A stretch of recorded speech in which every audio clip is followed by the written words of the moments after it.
नमस्कार दोस्तों, आज हम बात करेंगे लाला हरदयाल के बारे में, जो कि क्रांतिकारी थे। और ये टॉपिक आपके एग्ज़ाम पर्सपेक्टिव से भी इम्पोर्टेंट है और साथ ही साथ मैं आपको इसमें कुछ वर्ड्स मीनिंग आएंगे वो भी बताता रहूँगा। और एसएससी का एग्ज़ाम हो गया, स्टेट लेवल का एग्ज़ाम हो गया, उसमें इससे कई बार क्वेश्चन पूछ लिए जाते हैं कि इन्होंने कौन सी पार्टी की स्थापना करी थी, कब करी थी, कहाँ ये गए थे। तो ये सब कुछ डिस्कस करेंगे आज हम इस टॉपिक में। तो बात करते हैं क्रांतिकारी लाला हरदयाल के बारे में। लाला हरदयाल का जन्म दिल्ली में हुआ था, लेकिन दिल्ली वाले आज उनका नाम तक नहीं जानते। मकान उनका चांदनी चौक की तंग गलियों में था, जिसका अब नामो निशान नहीं।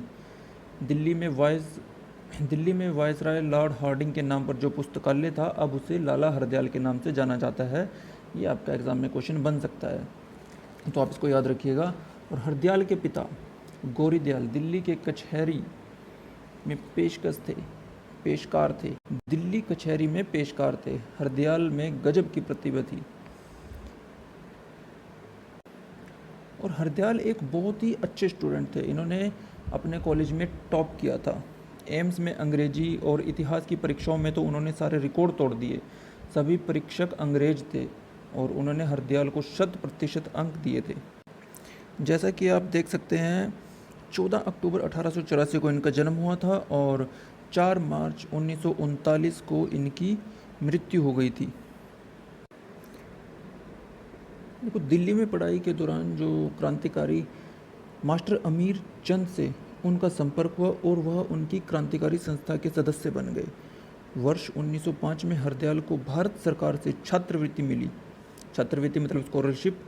उस उच्च शिक्षा के लिए वह ऑक्सफोर्ड के सेंट जॉन्स कॉलेज पहुंचे, पर एकाएक उनके मन में आया कि जो विदेशी शिक्षा है वो क्या है, बकवास। अब देश के लिए काम किया जाए। दोस्तों, आप यहाँ पर एक शब्द देख रहे हैं, एग्जीबिशनर। एग्जीबिशनर का मतलब होता है वृत्ति पाने वाला। और इसी तरह आप एक शब्द और देख रहे हैं, एनार्किस्ट। एनार्किस्ट का मतलब होता है अराजकतावादी, या फिर आप कह सकते हो विद्रोहीवादी। और ऐसे अगर हम बात करें नॉमिनल का, आप एक शब्द देख रहे हैं, नॉमिनल। नॉमिनल का मतलब होता है डिज़र्व, नहीं सॉरी, नाम मात्र। नॉमिनल का मतलब होता है नाम मात्र। और अगर हम बात करें प्रेस्टीजियस का मतलब होता है डिज़र्व, या फिर हम कह सकते हैं जेंटल, या फिर गौरवपूर्ण, या फिर हम जिसे कह सकते हैं असर डालने वाला। इसका मतलब होता है प्रेस्टीजियस का मतलब। लाला हरदयाल ने श्यामजी कृष्ण वर्मा के साथ मिलकर उन्होंने पॉलिटिकल मिशनरी सोसाइटी बनाई। मई 1907 में श्यामजी के मासिक पत्र सोशियोलॉजिस्ट में उनकी एक मार्मिक अपील देश की स्वतंत्रता के लिए छपी। उन्होंने आज़ादी के लिए एक योजना भी तैयार की। और जो हरदयाल जी थे, उनका ब्याह 16 वर्ष की आयु में हो चुका था, पर उन्हें इसकी चिंता नहीं थी। लड़की उसके बाद वह दिल्ली ठहरे भी नहीं, लाहौर से होते हुए पेरिस निकल गए। सरदार सिंह राणा और श्यामजी कृष्ण वर्मा से संपर्क होने के पश्चात तय हुआ कि जिनेवा से वंदे भारत प्रकाशित किया जाए। दोस्तों, पेरिस के पास है स्विट्ज़रलैंड, और स्विट्ज़रलैंड में एक सिटी है, वो है जिनेवा। और जिनेवा में आपके बहुत सारे वो इंटरनेशनल हेडक्वार्टर्स हैं, और तो हम उनकी भी बात कर लेते हैं कि कौन कौन से हेडक्वार्टर्स हैं जिनेवा में। ये देखो, WHO वर्ल्ड हेल्थ ऑर्गेनाइजेशन, ये कहाँ पे है, जिनेवा में है आपका, है ना। इंटरनेशनल लेबर ऑर्गेनाइजेशन कहाँ पे है, जिनेवा स्विट्ज़रलैंड में है। International committee of the red cross, वो कहाँ पे है, जिनेवा स्विट्ज़रलैंड में है। वर्ल्ड ट्रेड ऑर्गेनाइजेशन यानी WTO का कहाँ पे है, जिनेवा स्विट्ज़रलैंड में है। वर्ल्ड मेट्रोलॉजी ऑर्गेनाइजेशन का है, जिनेवा स्विट्ज़रलैंड में है। World intellectual property organisation WIPO Geneva Switzerland में है। और international organisation for standardisation Geneva Switzerland में है ना। UNAIDS जिनेवा स्विट्ज़रलैंड में है।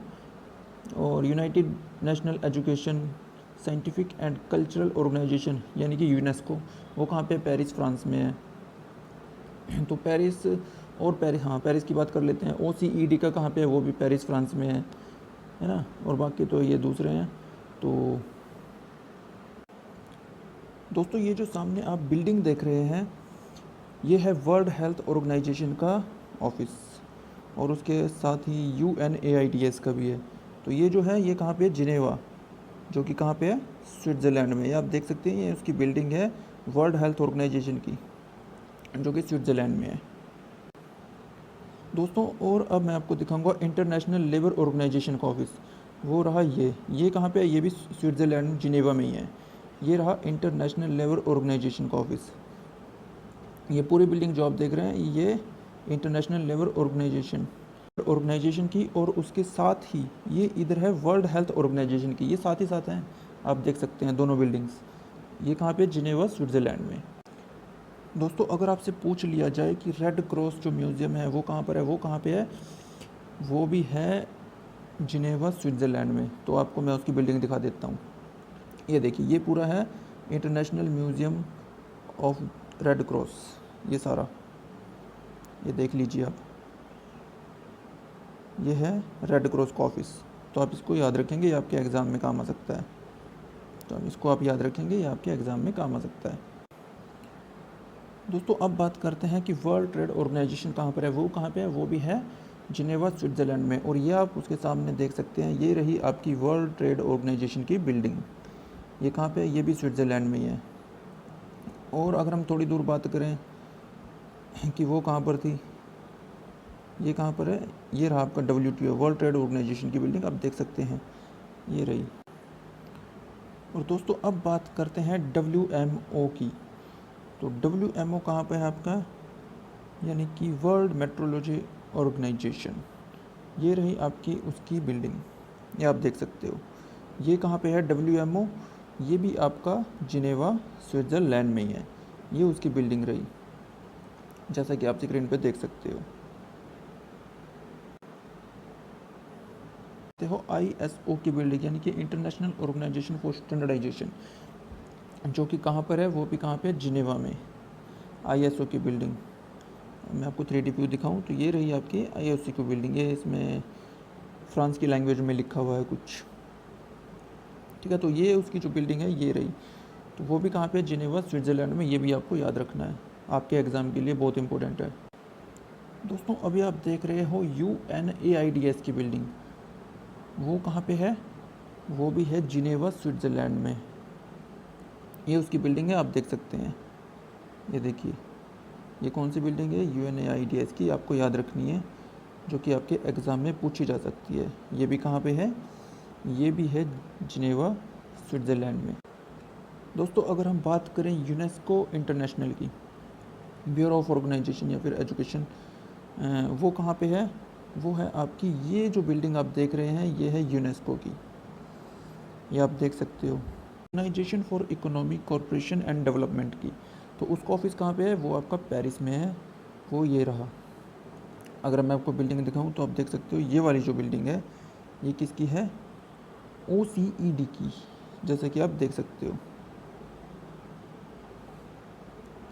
ये वाली जो बिल्डिंग है, ये वाली जो बिल्डिंग है, ये वाली, ये किसकी है, OECD की बिल्डिंग है। तो आप इसको मैप में देख सकते हो, खुद से भी देख सकते हो। वैसे वैसे तो मैं ही बता देता हूँ आपको जितनी भी है। तो ये आपकी जो बिल्डिंग है ये किसकी है, ये भी कहाँ पे आपकी, पेरिस में है। तो इसको भी आप याद रखेंगे। दोस्तों तो हम बात कर रहे थे लाला हरदयाल की। वो पेरिस जाने के बाद उन्होंने क्या किया, वंदे भारत प्रकाशित किया, और उसके बाद वो कहाँ चले गए, अल्जीरिया चले गए।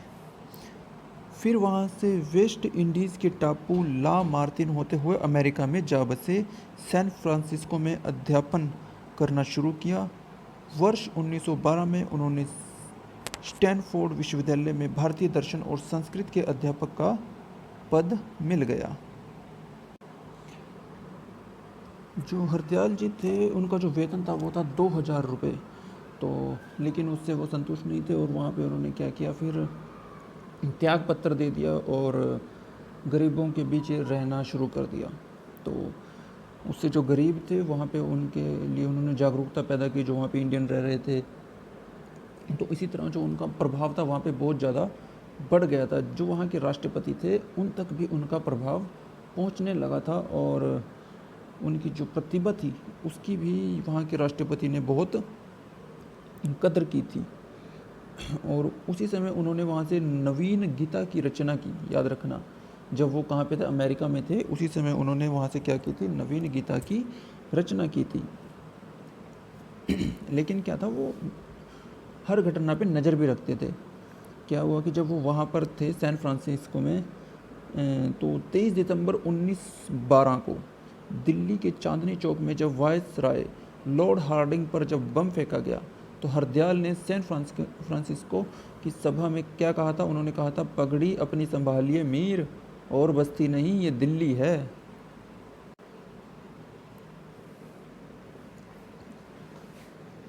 ये देख सकते हैं, लिखा हुआ है यहाँ पे, आप भी पढ़ सकते हैं, ऐसी कोई बात नहीं है, पर चलो मैं ही बता देता हूँ आपको।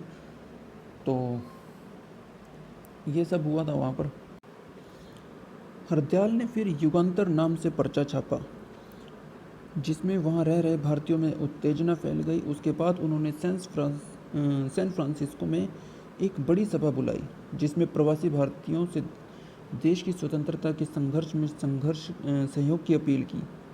45,000 रुपये चंदा जमा हुआ, इंडियन लीग बनी और 1857 के गदर की याद में गदर पत्र छापने का निश्चय किया गया। बाद में यह संस्था भी गदर पार्टी के नाम से विख्यात हुई, जिसके अध्यक्ष बाबा सोहन सिंह और मंत्री हरदयाल बने। गदर का प्रकाशन हिंदी, उर्दू, मराठी और गुरमुखी में हुआ। यह अखबार गुप्त रूप से भारत भी आता था। फिर जो गदर पार्टी का जो संगठन था, उसने अपने कुछ सदस्य भारत भेजकर छावनियों में एक बड़े विप्लव की तैयारी की, लेकिन 21 फरवरी 1916 को होने वाली क्रांति विफल हो गई।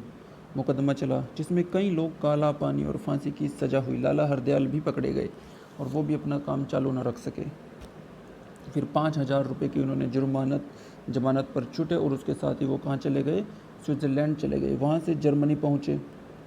उन्होंने वहाँ रह रहे भारतीय क्रांतिकारियों से संपर्क किया और देश को स्वतंत्र कराने के लिए एक सेना संगठित की। जर्मन अधिकारियों और वहाँ की सरकार से उनके संबंध हो गए थे, पर भारत पर आक्रमण करने की उनकी योजना वहाँ के सैन्य अधिकारियों के सहयोग से चलते कामयाब नहीं हो सकी। निराश होकर वह स्वीडन पहुँचे। फिर वहाँ से 1927 में इंग्लैंड जाकर उन्होंने अध्ययन मनन का काम शुरू किया। वर्ष 1938 में उन्हें भारत आने की अनुमति मिली, लेकिन पर वहाँ आए नहीं। वहीं 1939 में विष देकर उनकी हत्या कर दी गई। दोस्तों, विदेशों में ऋषि कहे जाने वाले लाला हरदयाल का पूरा जीवन संघर्ष में बीता। कई बार तो यूरोप की कड़ी सर्दी में उन्होंने अपना कोट गिरवी रखकर रोटियां जुटानी पड़ी। तो लेकिन वो 18 भाषाओं के ज्ञाता बन चुके थे। उन्हें हिंदी से बहुत ज़्यादा प्रेम था और दिल्ली। तो ये सारी जो थी लाला हरदयाल की एक बायोग्राफी थी, जिसको मैंने आपको समझाने का कोशिश किया और आई होप आपको समझ भी आ गई होगी। और जैसा कि आप देख सकते हैं, ये एक डॉक्यूमेंट है जो कि contribution of Lala Hardayal as intellectual and revolutionary. तो आप इसको देख सकते हैं, इसमें हरदयाल के बारे में पूरा सब कुछ है, उनकी पूरी बायोग्राफी है, उनकी गदर मूवमेंट कहाँ थे, ये पूरा कंटेंट है ना, कब उन्होंने ये शुरू किया था, कैसे किया था। वैसे तो मैंने आपको बता ही दिया उन्होंने कहाँ से शुरू किया था ये सब कुछ। और आप चाहे तो इसको पढ़ सकते हैं, खुद इसको डाउनलोड करके पढ़ लेना। जाए आप चाहो तो इसको सब कुछ पढ़ सकते हो, इसमें आपको मिल जाएगा ये नेट पर। तो अगर वीडियो अच्छी लगी हो तो लाइक कर दीजिएगा, और अगर कुछ इससे आपको नॉलेज मिली हो तो चैनल को सब्सक्राइब ज़रूर कीजिएगा।